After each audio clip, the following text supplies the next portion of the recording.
कमलं श्रीगुरुन् वैष्णवांश्च श्रीरूपं साग्रजातं सहगना रघुनाथान्वितं तं सजीवं साद्वैतं सावधूतं परिजनसहितं कृष्णचैतन्यदेवं श्रीराधाकृष्णपादान् सहगना ललिता श्रीविशाखान्वितांश्च हे कृष्ण करुणा सिन्धो दीनबन्धो जगत्पते गोपेश गोपिका कान्ता राधाकान्त नमोऽस्तुते तप्तकाञ्चन गौराङ्गी राधे वृन्दावनेश्वरी वृषभानुसुते देवी प्रणमामि हरिप्रिये वाञ्छाकल्पतरुभ्यश्च कृपा सिन्धुभ्य एव च पतितानां पावनेभ्यो वैष्णवेभ्यो नमो नमः। नमो ॐ विष्णुपादाय कृष्णप्रेष्ठाय भूतले श्रीमते भक्तिवेदान्ता स्वामिन्निति नामिने नमस्ते सारस्वते देवे गौरवाणी प्रचारिणे निर्विशेषा शून्यवादी पाश्चात्यदेशतारिणे श्रीकृष्ण चैतन्य प्रभु नित्यानंद श्री अद्वैता गदाधरा श्रीवासादि गौरभक्तवृंद हरे कृष्णा कृष्ण कृष्ण हरे हरे हरे राम राम राम हरे हरे। मूकं करोति वाचालं पंगुं लंघयते गिरिं यत्कृपातमहं वन्दे श्रीगुरुं दीनतारिणं शिलप्रोपाद की जय, श्री गुरुदेव की जय। శ్రీకృష్ణ కథాసుధలో భాగంగా ఈరోజు మనము నృగ మహారాజు యొక్క శాప విమోచనం గురించి చెప్పుకోబోతున్నాం. నిన్న అనిరుద్ధ ఇంకా ఉషల యొక్క పెళ్లి గురించి చెప్పుకున్నాం. మరి అనిరుద్ధ ఉషలు వీళ్ళిద్దరూ కూడా వాళ్ళిద్దరికి ఒక పూర్వజన్మ స్టోరీ ఉంది. నిన్న టైం అయిపోతుందని చెప్పేసి నేను చెప్పలేదు. వీళ్ళిద్దరు ఏంటి అంటే ఉష వచ్చేసి తను అప్సరస తిలోత్తమ అన్నమాట ఆమె. అయితే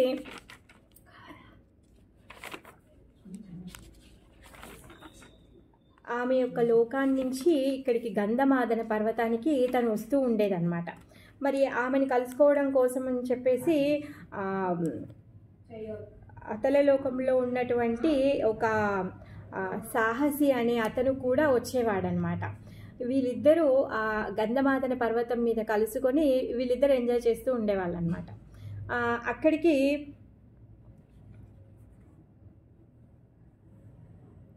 దుర్వాస మహర్షి వస్తారు. దుర్వాస మహర్షి వచ్చేసి అసలు మీరిద్దరూ ఈ ప్రదేశానికి సంబంధించిన వాళ్ళు కాదు, ఏ లోకాన్ని నుంచి ఇక్కడికి వచ్చి మీ ఇద్దరు కలిసి చెత్త పని చేస్తున్నారు. అసలు గంధమాదన పర్వతం ఎక్కడ ఉంటుంది? బద్రీనాథ్ క్షేత్రంలో ఆ హిమాలయ పర్వతాల్లో ఉండేటటువంటి పరమ పవిత్రమైనటువంటి స్థలం అన్నమాట. ఆ స్థలంలో మీరు ఈ విధంగా చెత్త పని చేస్తున్నారు కదా, మీకు బుద్ధి లేదు అని చెప్పేసి శపిస్తాడనమాట. ఈ సాహస్ని నువ్వు అసుర యోనిలోకి అంటే గాడిదిలాగా నువ్వు చేస్తున్నావు నీ బిహేవింగ్, అందుకని చెప్పేసి నువ్వు గాడిది వైపు అని చెప్పేసి శపిస్తాడనమాట. ఎవరు ఈ గాడిద అంటే కృష్ణ బలరాముల యొక్క చిన్ననాటి లీలల్లో గాడిద రాక్షసుడు ఉన్నాడు కదా, ఆ గాడిద రాక్షసుడే ఈ సాహస అన్నమాట. అప్పుడు పాపం తను బాగా ప్రాధేయపడితే నువ్వేమి కంగారు పడొద్దు, సంకర్షణుడి యొక్క చేతిలో నీకు విముక్తి దొరుకుతుంది అనేసి చెప్తాడనమాట. తిలోత్తమ కూడా పాపం బాగా ఏడుస్తుంది, బాధపడితే అప్పుడు చెప్తాడు, నువ్వు అసుర కుటుంబంలో జన్మిస్తావు, నిన్ను సాక్షాత్ దేవదేవుడి యొక్క అంశ నిన్ను పెళ్లి చేసుకుంటాడు, సో నువ్వు ఆయన యొక్క సాంగత్యంలో నువ్వు కూడా ఉద్ధరింపబడతావు అని చెప్పేసి తనకి శాప విమోచనంగా దుర్వాస ఋషి ఆశీర్వదిస్తాడనమాట. ఆ విధంగా ఉష బాణాసురుడి వంశంలోనే పుడుతుంది. తర్వాత ఈ సాహసి గాడిద రాక్షసుడిలాగా ధేనుకాసురుడిలాగా తను పుడతాడనమాట. బలరాముడి చేతిలో ధేనుకాసురుడి యొక్క వధ జరుగుతుంది. ఉషనేమో అనిరుద్ధుడితో పెళ్లి చేసుకుంటుంది అనమాట. ఆ విధంగా వీళ్ళిద్దరి యొక్క జీవితాలు ఉద్ధరించబడతాయి.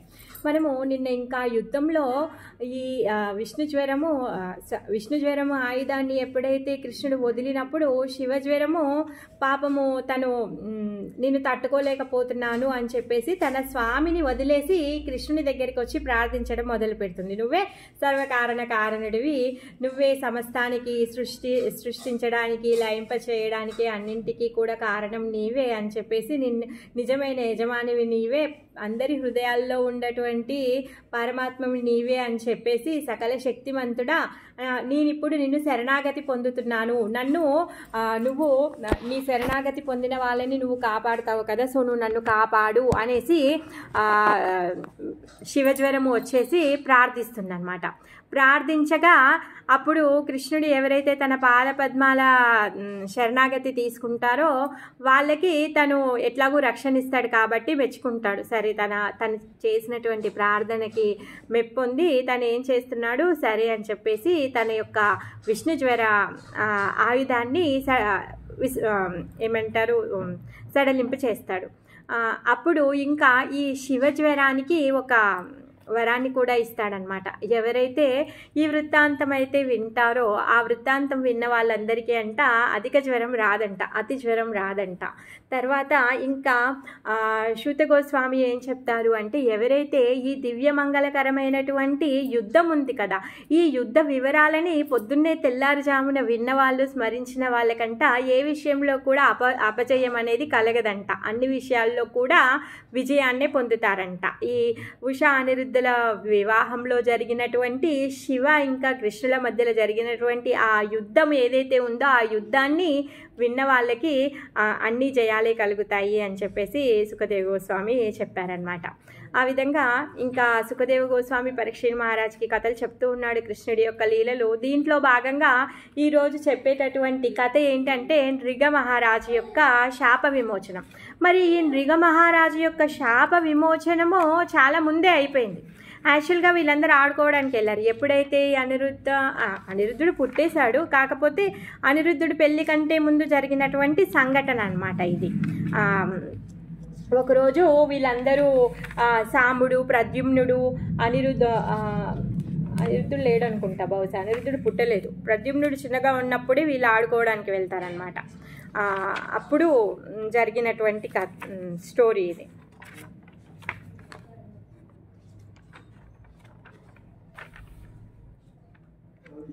ఒకరోజు ఏమవుతుందంటే సాంబుడు, ప్రద్యుమ్నుడు, చారుణ, తర్వాత భానుడు, గదుడు వీళ్ళందరూ కూడా కలిసి, మరి వీళ్ళందరూ ఎవరు అంటే కృష్ణుడి యొక్క కొడుకులు, వీళ్ళందరూ కూడా కలిసి ఆడుకోవడం కోసం అని చెప్పేసి వెళ్తారనమాట. తిరుగుతూ వెళ్తారు, ఆడుతూ ఉంటారనమాట.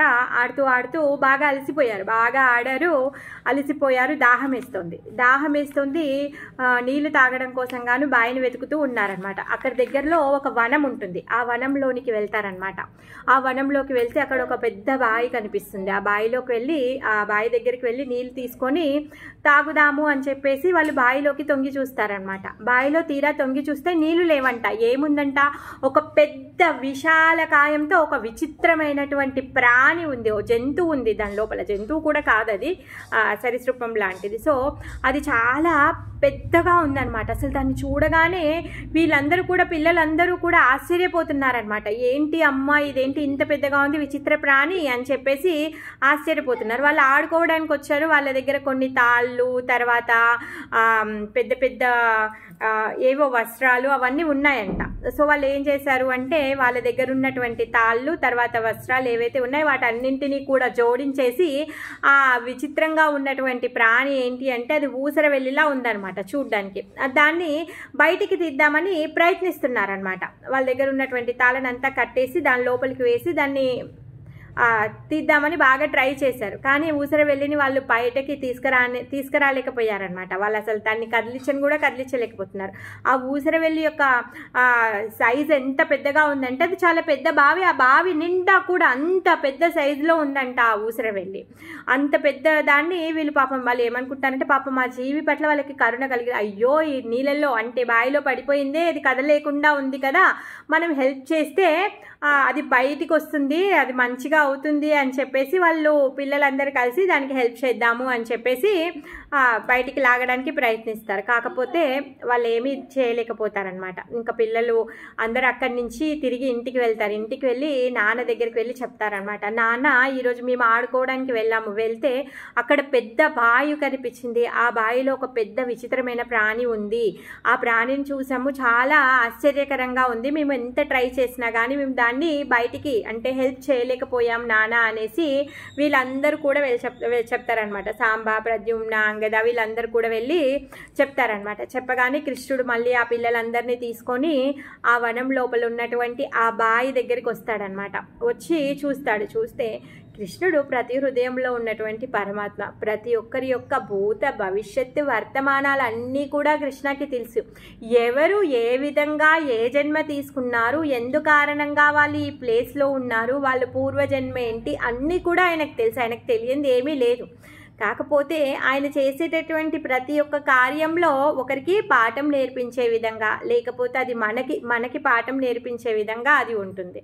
సో ఆ విధంగా కృష్ణుడు ఆ బావి దగ్గరికి వస్తాడు. వచ్చి దాన్ని చూసి తన ఎడమ చేయిని చాపేసి ఆ ఊసరవెల్లిని తీసేస్తాడనమాట, బయటికి తీస్తాడనమాట. చాలా ఈజీగా, చాలా సునాయాసంగా అంత పెద్ద ఊసరవెల్లిని తను చాలా ఈజీగా తీసేస్తాడనమాట. ఎప్పుడైతే కృష్ణుడు ఆ బావిలో నుంచి ఆ ఊసరవెల్లిని తీయడానికి ప్రయత్నిస్తూ తన చేతిని చాచాడో, కృష్ణుడి యొక్క చేతి స్పర్శ తలగగానే ఆ ఊసరవెల్లి ఒక దివ్యమైనటువంటి దేవతా శరీరాన్ని తీసుకుందనమాట. ఆ దేవతా పురుషుడులాగా ఆ ఊసరవెల్లి మారిపోయిందనమాట. చూడ్డానికి ఎలా ఉంది అంటే స్వర్గలోకం నుంచి వచ్చినటువంటి అతను ఏ విధంగా ఉంటాడో స్వర్గలోక వాసుడిలాగా ఉన్నాడనమాట. అసలు ఆయనకు ఉన్నటువంటి కిరీటము, బంగారు కిరీటము దగదగా మెరుస్తోందంట. ఆయన బాడీ కలర్ ఎలా ఉంది అంటే గోల్డెన్ కలర్లో ఉందంట, బంగారు మేను ఛాయలో ఉన్నాడంట. ఆయన వేసుకున్నటువంటి వస్త్రాలు, తర్వాత వేసుకున్నటువంటి నగలు, మెడలో ఉన్నటువంటి పూమాల అన్నీ కూడా పరమ అద్భుతంగా ఉన్నాయంట. చాలా వైభవంగా ఉన్నాయంట. అన్నీ కూడా చాలా మంచిగా అలంకరించుకొని ఉన్నాడనమాట. అంటే చూస్తే చాలా బాగా తయారయ్యాడు, చాలా అందంగా ఉన్నాడు అని అనిపించే విధంగా తన యొక్క అలంకరణ ఉందన్నమాట. అప్పుడు కృష్ణుడు ఆయనను చూసి, నువ్వెవరు, చూస్తూ ఉంటే దేవతలాగా అనిపిస్తున్నావే, మరి ఏం చేస్తున్నావు ఇక్కడ, ఇలా ఎందుకున్నావు, నిన్ను చూస్తూ ఉంటే అసలు నువ్వు ఇలా అవ్వడానికి ఏమీ కారణం ఏమీ కనిపించట్లేదే అనేసి కృష్ణుడు అంటాడనమాట. కృష్ణుడికి ఏం తెలియక కాదు, అంతా తెలుసు. కాకపోతే తను అడుగుతున్నాడనమాట, సర్వం తెలిసి తను అడుగుతున్నాడనమాట. మళ్ళీ ఇంకేమంటున్నాడంటే, సరేలే, ఒకవేళ నీకు ఈ దేశకాల పరిస్థితులన్నీ నీకు సవ్యంగా అనిపిస్తే నీకు ఓకే, అంటే నీకు ఇబ్బందికరంగా లేకపోతే, నీకేమీ ఇబ్బంది లేకపోతే చెప్పు అనేసి కృష్ణుడు అడుగుతున్నాడు అనమాట. అడగగానే నృగమహారాజు ఇంకా కృష్ణుడి యొక్క పాదాలకి నమస్కారం చేశాడనమాట. ఆ సూర్యుడిలాగా మెరిసేటటువంటి ఆయన కిరీటాన్ని భగవంతుడి యొక్క పాద పద్మాలకి ఆంచి తను ప్రణామాలు చేస్తూ నృగమహారాజు మాట్లాడడం మొదలు పెట్టాడనమాట. ఆయన ఏమంటున్నాడు అంటే, నేను ఇక్ష్వాకు యొక్క కొడుకుని, నృగ, నా పేరు నృగుడు అనేసి చెప్తున్నాడనమాట. ఇక్ష్వాకు అంటే ఇక్ష్వాకు వంశ తిలక, ఎవరు, రామచంద్రుడు పుట్టినటువంటి వంశం. సో ఏదైతే ఆ కులంలో ఉన్నటువంటి, ఆ వంశంలో ఉన్నటువంటి, ఆ వంశానికి పేరు వచ్చినటువంటి ఆ వంశ పురుషుడు ఎవరైతే ఉన్నారో ఆ పురుషుడి యొక్క కొడుకు అనమాట తిను చెప్తున్నాడనమాట. మీరు ఎప్పుడైతే గొప్ప గొప్ప దాన ధర్మాల గురించి విని ఉంటారో ఆ దాన ధర్మాల్లో నా పేరు మీరు విని ఉంటారు అనేసి గొప్పగా చెప్తున్నాడు అనమాట తన గురించి. అంటే మనం ఇప్పుడు చెప్తాం కదా, దానాలు చేసే వాళ్ళు ఇంత పెద్ద రాజులు ఉన్నారు, వాళ్ళు ఇంత గొప్పగా దానాలు చేశారు అని చెప్పేసి మనం చెప్తూ ఉంటాం కదా. ఆ లిస్ట్లో ఏదైతే గొప్ప దానాలు చేసినటువంటి రాజుల యొక్క పేర్ల లిస్ట్ ఉంటుంది కదా, ఆ లిస్టులో నృగమహారాజు యొక్క పేరు ఉంటుంది, నా పేరు ఉంటుంది దాంట్లో, మీరు నా గురించి విని ఉంటారు అనేసి తను చెప్తున్నాడు అనమాట. ఇంకేమంటున్నాడంటే, హే నాథ, నీకేమైనా తెలియంది ఉందా, నీవు సకల జీవుల హృదయాల్లో ఉంటావు, అందరి హృదయాల్లో మనస్సాక్షివి నువ్వు అనేసి అంటున్నాడు అనమాట. కాకపోతే మీరు నన్ను అడిగారు, నన్ను చెప్పమన్నారు, నన్ను ఆజ్ఞాపించారు, కాబట్టి నేను మీ ఆజ్ఞకి బద్ధుడనై నేను ఇప్పుడు చెప్తున్నాను అనేసి తను మొదలు పెడుతున్నాడు అనమాట. ఏమంటున్నాడంటే, తను చేసినటువంటి దాన ధర్మాలు ఎన్ని చేశాడో తను చెప్తున్నాడు. భూమి మీద ఎన్ని ఇసుక రేణువులు ఉన్నాయో అన్నీ ఇంకా వర్షం పడుతూ ఉంటే వర్షంలో పడేటటువంటి ఎన్ని ధారలుగా వర్షం కురుస్తుందో అన్ని, తర్వాత ఆకాశంలో ఉన్నటువంటి నక్షత్రాలు ఎన్నైతే ఉన్నాయో అన్ని గోవులని నేను దానంగా ఇచ్చేవాడిని అనేసి తను చెప్తున్నాడు అనమాట. మరి ఎలా ఇచ్చేవాడిని? ఆ గోవులు ఎలా ఉండేవంట? అవి ముసలి ఆవులా కాదు, తరుణ వయసులో ఉండేటటువంటివి, అన్నీ పాలిచ్చే ఆవులు. ఆ పాలిచ్చే ఆవులు కూడా గోధుమ రంగులో ఉండేవి అంట. చాలా మంచి ప్రవర్తన కలిగినవి, సుశీలమైనటువంటి ఆవులంట. చాలా మంచి పాలనిచ్చేవంట. తర్వాత ఆ గోవుల యొక్క కొమ్ములకి బంగారు తొడుగులు, పాదాలకేమో వెండి తొడుగులు వేసినటువంటివి. తర్వాత పట్టు వస్త్రాలతో కప్పబడి బంగారు నగలతో అలంకరించబడినటువంటి ఆవులని నేను దానంగా ఇచ్చేవాడిని అనేసి చెప్తున్నాడు. మరి ఉత్తి ఆవునే కాదు, మంచి దూడతో కలిపి దూడని కూడా ఆవుతో పాటుగా ఇచ్చి నేను దానం ఇచ్చేవాడిని అనేసి అంటున్నాడు. పోనీ మరి ఆ దానం ఎవరికి ఇస్తున్నాము? ఏదో రజోగుణమో తమో గుణంలో ఉన్నటువంటి వాళ్ళకి దానం ఇచ్చానా? అలా కాదు, నేను చాలా గొప్ప ఉత్తములైనటువంటి బ్రాహ్మణులకి నేను దానం ఇచ్చాను అని చెప్తున్నాడు అనమాట. మరి ఆ దానం తీసుకునేటటువంటి బ్రాహ్మణులకి ముందుగా వాళ్ళకి అతిథి సత్కారాలు చేసి వాళ్ళని గౌరవించి వాళ్ళకంట ఫస్ట్ మంచి భోజనాదులను ఇచ్చి వాళ్ళకి మంచి బంగారు నగలు ఇచ్చి అలంకరించి ఆ బ్రాహ్మణులు ఎవరైతే ఉన్నారో వాళ్ళ అంటే శీలము కలిగినటువంటి, సత్యవ్రతం కలిగినటువంటి, తపోనిష్ఠులు కలిగినటువంటి, వేదశాస్త్ర పారంగతులైనటువంటి బ్రాహ్మణులకి ఈ ఆవులని నేను దానమిచ్చాను. ఆవులతో పాటు భూమిని, బంగారాన్ని, ఇండ్లని, గుర్రాలని, ఏనుగులని, ఎన్నెన్నో ధాన్యాన్ని నేను దానం ఇచ్చేవాడిని. తర్వాత ఇంకేమిచ్చేవాడిని? సేవికలని, కన్యలను, తర్వాత తిలలను, వెండిని, చక్కని శయ్యలని, తర్వాత పట్టు వస్త్రాలని, రత్నాలని, వస్తు సామాగ్రిని, రథాలని, ఇవన్నింటినీ కూడా దానం ఇచ్చేవాడిని. మరి ఈ దానంతో పాటుగా అనేక యజ్ఞాలు చేస్తూ ఉండేవాడిని, ఎన్నో పుణ్యకార్యాలు చేశాను అనేసి చెప్తున్నాడు అనమాట. అంటే ఇప్పుడు ఆయన ఆ దుస్థితికి ఎందుకు వచ్చాడో ఆ విషయాన్ని చెప్తున్నాడు. అయితే ఒకసారి ఏమైంది అంటే, ఒక సద్బ్రాహ్మణునికి నేను చేసినటువంటి ఈ గోదానం ఏదైతే ఉందో ఆ గోదానంలో ఒక ఆవు ఏం చేసిందంటే అక్కడి నుంచి పారిపోయి వచ్చి ఇక్కడ నా దగ్గర ఉన్నటువంటి ఆవుల్లో కలిసిపోయింది. అది రాజు చూసుకోకుండా ఇంకొక బ్రాహ్మణుడికి ఈ ఆవులన్నింటినీ కూడా తను దానం చేశాడనమాట. దానం చేసినప్పుడు ఎవరైతే ముందు దానం చేసినటువంటి బ్రాహ్మణుడు ఉన్నాడో ఆ బ్రాహ్మణుడు వస్తాడనమాట. ఆ బ్రాహ్మణుడు వచ్చి ఈ ఆవు నాది అనేసి అంటాడనమాట.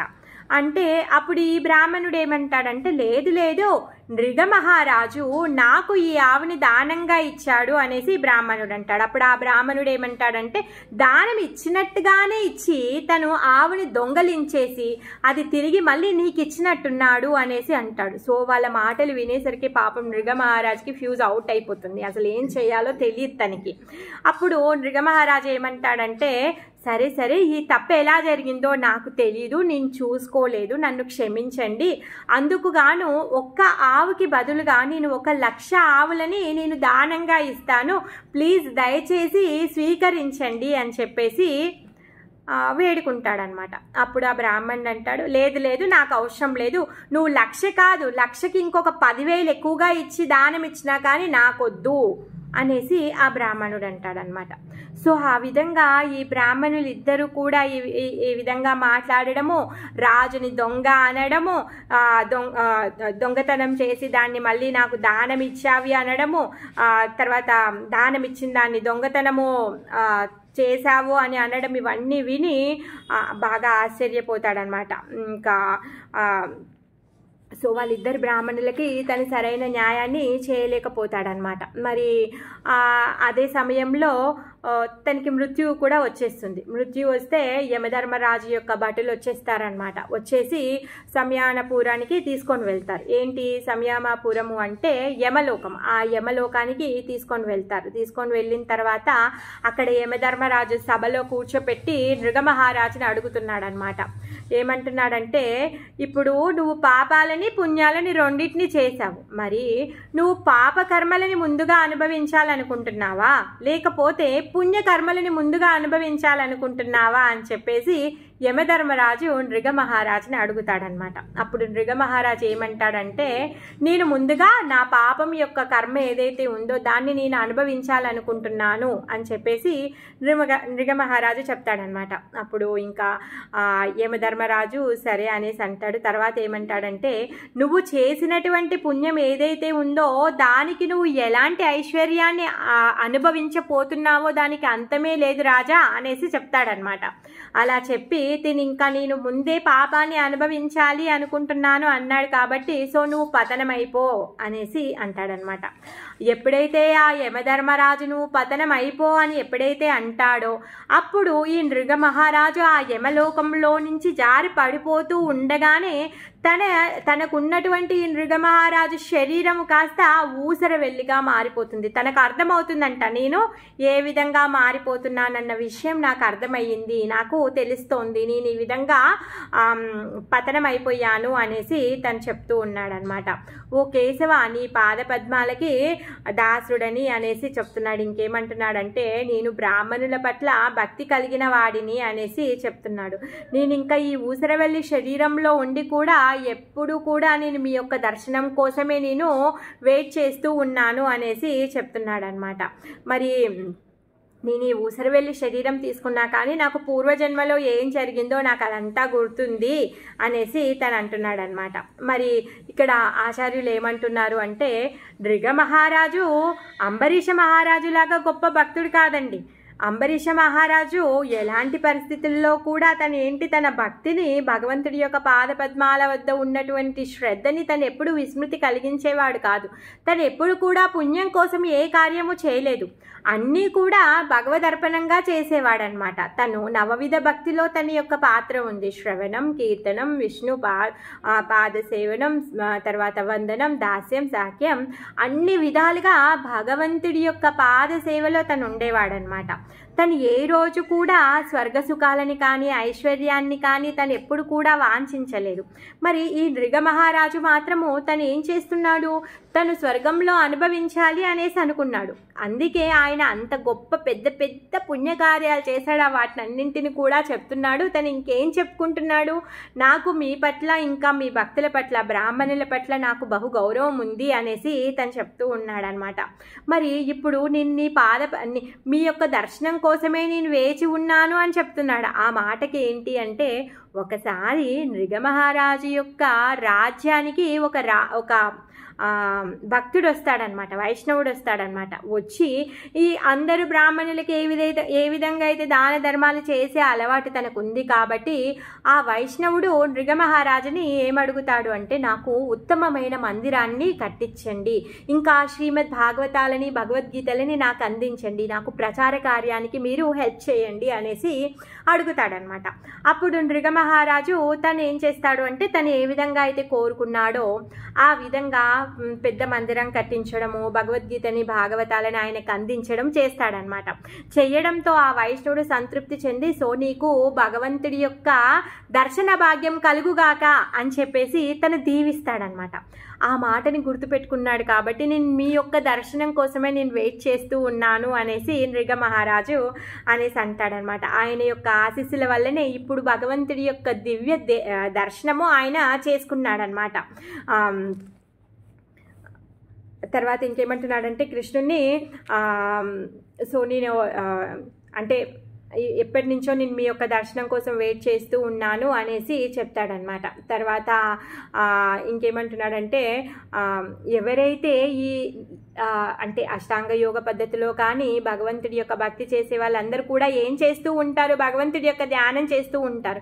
ఈ అష్టాంగ పద్ధతిలో చేసేటటువంటి వాళ్ళు హృదయంలో ఉన్నటువంటి పరమాత్మని, నీ రూపాన్ని ధ్యానం చేస్తూ ఉంటారు. వాళ్ళు నీ యొక్క దర్శనం చేసుకోగలుగుతారు. కానీ నేను అంధుడిని, ఆ అందబుద్ధి కలిగినటువంటి వాడిని నేను. భౌతిక జీవనంలో చాలా తీవ్రమైనటువంటి ఆశలతో ఉన్నటువంటి వాడిని నేను.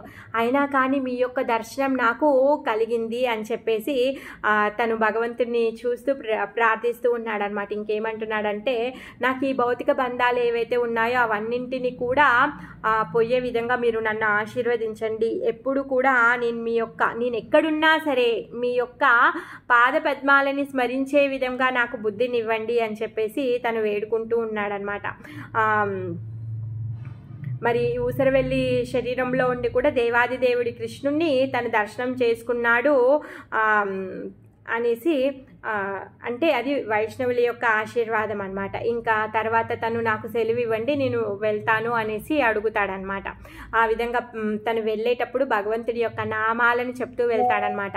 ఓ దేవదేవ, జగన్నాథ, గోవింద, పురుషోత్తమ, నారాయణ, ఋషికేశ, పుణ్యశ్లోక, అచ్యుత, అవ్యయుడ, కృష్ణ అని చెప్పేసి ఆ విధంగా భగవంతుడి యొక్క నామాలను చెప్తూ తను భగవంతునికి ప్రదక్షిణ చేస్తూ తన పాద పద్మాలపైన కృష్ణుడి యొక్క పాద పద్మాలకి నమస్కరించి నేను మీ యొక్క పాద పద్మాల ఆశ్రయాన్ని తీసుకున్నాను అని చెప్పేసి తను ఏం చేస్తున్నాడంటే కృష్ణుడి యొక్క ఆజ్ఞని తీసుకొని తను అక్కడి నుంచి వెళ్ళిపోతున్నాడు అనమాట. మరి ఆయన వెళ్ళడం కోసం కానీ ఎందుకు, తర్వాత ఆయనకున్నటువంటి అనంతమైనటువంటి స్వర్గ భోగము ఉంది, ఆ స్వర్గంలో భోగించడం కోసం వెళ్తున్నాడు నృగ మహారాజు. అతను ఒక దివ్య విమానం తన కోసం వచ్చిందనమాట. ఆ దివ్య విమానాన్ని ఎక్కేసి తను అక్కడి నుంచి వెళ్ళిపోతున్నాడు అనమాట. వెళ్ళిపోయిన తర్వాత కృష్ణుడు అక్కడ ఉన్నటువంటి ఎవరైతే తన పుత్రులు ఉన్నారో ఆ పిల్లలందరితో కృష్ణుడు మాట్లాడుతున్నాడు. ఏమంటున్నాడు అంటే, బ్రాహ్మణుల యొక్క సొమ్ము ఏదైతే ఉందో దానిని అనుభవించడం చాలా మంచి విషయం కాదు, అది దౌర్భాగ్యమైనటువంటి విషయము. ఎవరైనా బ్రాహ్మణుల పట్ల దొంగతనం చేయడం కానీ, బ్రాహ్మణుల సొమ్ముని అపహరించడం కానీ, బ్రాహ్మణుల పట్ల అమర్యాదగా ప్రవర్తించడం కానీ చేస్తే అది నాకు నచ్చదు. నేను అలాంటి వాళ్ళని శిక్షిస్తాను. నేను ఏ విధంగా అయితే బ్రాహ్మణులని ఆదరిస్తున్నానో, వాళ్ళని గౌరవిస్తున్నానో మీరందరూ కూడా అదే విధంగా చెయ్యాలి అని చెప్పేసి తన పుత్రులందరికీ కూడా పాఠం నేర్పిస్తున్నారనమాట కృష్ణుడు.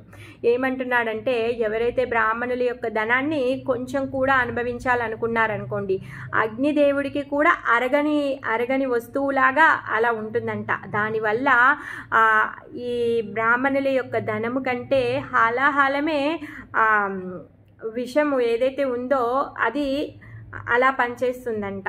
అంత ఏమంటే ప్రమాదకరమైనటువంటిది అన్నమాట. విషం అంటే తాగినవాడు మాత్రమే చచ్చిపోతాడు. మరి అగ్నిని నీటితో చల్లార్చొచ్చు. కాకపోతే ఈ బ్రాహ్మణుడి యొక్క ధనం ఏదైతే ఉందో దానివల్ల వచ్చేటటువంటి కాష్టం ఏదైతే ఉందో అది రగిలిందనుకోండి, అదేం చేస్తుంది అంటే మొత్తం సమస్త కులాన్నే అది దహించేస్తుందంట. అలా మరి అనుమతి లేకుండా ఈ బ్రాహ్మణుల యొక్క ధనాన్ని ఎవరైతే అనుభవించాలి అనుకుంటారో వాళ్ళు ఏంటి అంటే ఏమంటున్నారు, ముందు 10 తరాలు వెనక 10 తరాలు కూడా నశించిపోతాయంట. తర్వాత బ్రాహ్మణుల యొక్క ధనం మీద ఆశపడినవాడు నరకానికి వెళ్తాడంట. తర్వాత ఎవరైతే బ్రాహ్మణులని కన్నీటికి ఎవరైతే కన్నీటి పెడతారో వాళ్ళ కన్నీళ్ళతో తడిచినటువంటి ధూళి కణాలు ఏవైతే ఉన్నాయో ఆ ధూళి కణాలు అన్ని రాజకులం అంతా కూడా కుంభీపాకానికి వెళ్తారంట. అన్ని సంవత్సరాలు ఎన్ని ధూళి కణాలు బ్రాహ్మణుల యొక్క కన్నీటితో తడిచాయో అన్ని సంవత్సరాలు కుంభీపాకంలో నరకంలో ఏమంటారు యాతన అనుభవించాలన్నమాట. ఇంకా బ్రాహ్మణుల యొక్క ధనాన్ని దొంగలించిన వాడు 60,000 సంవత్సరాలు మలంలో పురుగులాగా పుడతాడంట, అల్పాయుషులాగా. తర్వాత పరాజితులు, తర్వాత రాజ్యం కోల్పోవడము, కష్టాలు పడడము, ఆ విధంగా జరుగుతూ ఉంటుందన్నమాట. ఇంకా పదే ఒకవేళ బ్రాహ్మణుడు మళ్ళీ శపించినా కూడా ఆయనకి వందనాలు అర్పించాలి, కానీ తిరిగి తనకి శాపం పెట్టొద్దు అనేసి కృష్ణుడు చెప్తున్నాడు అనమాట.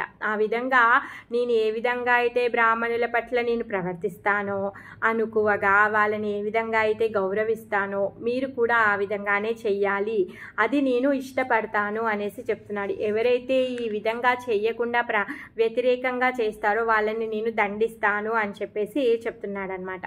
బ్రాహ్మణుడి యొక్క గోవుని అతను చూసుకోకుండా అప్రమత్తంగా తెలియదు, జస్ట్ ఆయనకు అసలు ఆ అవగాహన ఊహ కూడా లేదు వచ్చి మందలో చేరింది అని చెప్పేసి. ఆ విధంగా చేయడం వల్లే నృగమహారాజు అన్ని యజ్ఞాలు, అన్ని దాన ధర్మాలు, మన దగ్గర అసలు ఏమీ లేని కూడా లేదు దానం చేయడానికి, బంగారం కాదు కదా ప్లాస్టిక్ కూడా దానం చేయలేము మనం, అలాంటి దుస్థితిలో ఉన్నాం మనము. సో మరి అలాంటి అంత గొప్ప దానకర్ణుడికే ఇలాంటి బాధలు తప్పలేదన్నమాట. అందుకే అలా చెయ్యొద్దు అని చెప్పేసి కృష్ణుడు పిల్లలందరికీ ఆ లెసన్ చెప్తున్నాడు అనమాట. అలా చెప్పేసి నృగమహారాజు అక్కడి నుంచి వెళ్ళిపోయిన తర్వాత పిల్లలందరినీ తీసుకొని ద్వారకాలోకి మళ్ళీ తన ఇంటికి తన భవంతిలోకి కృష్ణుడు వెళ్ళిపోతాడనమాట. మనం ఇప్పుడు ద్వారకాకి వెళ్ళామనుకోండి, ద్వారకాలో నృగమహారాజు యొక్క ఒక కుండం ఉంటుందన్నమాట. ఆ పుష్కరిణిలాగా ఉంది ఇప్పుడు అది, ఆ ప్లేస్ ఇంకా ఉంటుంది. అక్కడ నృగమహారాజ్ ఉత్తరన్ అనేసి రాసి ఉంటుందన్నమాట. అక్కడికి వెళ్తే మనం దర్శనం చేసుకోవచ్చు.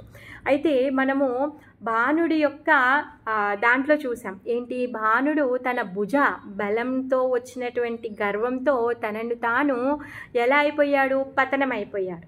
తన స్వామి అయినటువంటి శివుడి దగ్గరికే వెళ్ళి తనతో యుద్ధం చెయ్యమని చెప్పేసి అడుగుతాడు. సో శివుడు ఎప్పుడు నీకు కాలం మూడే టైం వచ్చింది, అందుకే నువ్వు ఇలా ప్రవర్తిస్తున్నావు అంటే భుజబలంతో గర్వం వచ్చేసింది. ఇక్కడ నృగమహారాజుకి కూడా దాన బలంతో తను చేసేటటువంటి దానంతో తనకి గర్వం వచ్చేసింది.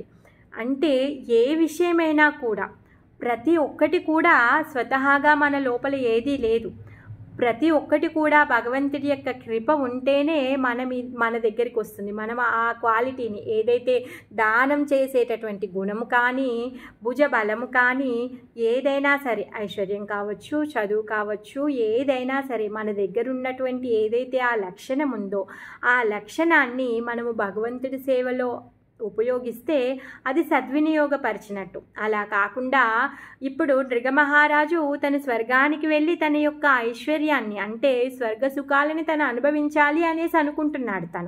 తనేమి నేను భగవద్ధామానికి వస్తాను నన్ను తీసుకొని వెళ్ళండి అని తనేమీ అడగడం లేదు.